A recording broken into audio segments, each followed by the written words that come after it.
बाबुळगाव शहरात भीम जयंती मोठ्या उत्साहात साजरी करण्यात आली। भारतीय राज्यघटनेचे शिल्पकार महामानव डॉक्टर बाबासाहेब आंबेडकर यांची जयंती बाबुळगाव येथे अत्यंत उत्साहात आणि चैतन्यमय वातावरणात साजरी करण्यात आली। जय भीमच्या जयघोषाने अवघे बाबुळगाव शहर निळामय झाले होते। सकाळपासूनच बाबुळगाव शहरातील प्रत्येक प्रभागात आणि चौकात महामानव डॉक्टर बाबासाहेब आंबेडकर यांना अभिवादन करण्यासाठी विविध कार्यक्रमांचे आयोजन करण्यात आले होते। यावेळी अनुयायांनी बाबासाहेबांच्या प्रतिमेला पुष्पहार अर्पण करून आदरांजली वाहिली। सकाळी 10:30 वाजताच्या दरम्यान बाबुळगाव शहरातील मुख्य चौकातून भव्य मिरवणूक काढण्यात आली। या मिरवणुकीचे मुख्य आकर्षण म्हणजे भगवान गौतम बुद्ध आणि डॉक्टर बाबासाहेब आंबेडकर यांची अत्यंत देखणी आणि विलोभनीय प्रतिमा होती।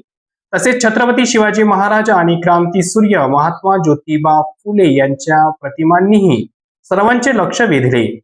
महापुरुषांच्या विचारांचा वारसा सांगणाऱ्या या प्रतिमा मिरवणुकीची शोभा वाढवत होत्या।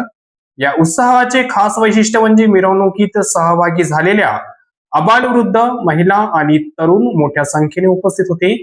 सर्वांनी पारंपरिक पांढरे शुभ्र वस्त्र परिधान केले होते, ज्यामुळे शिस्त याचे दर्शन घडत होते।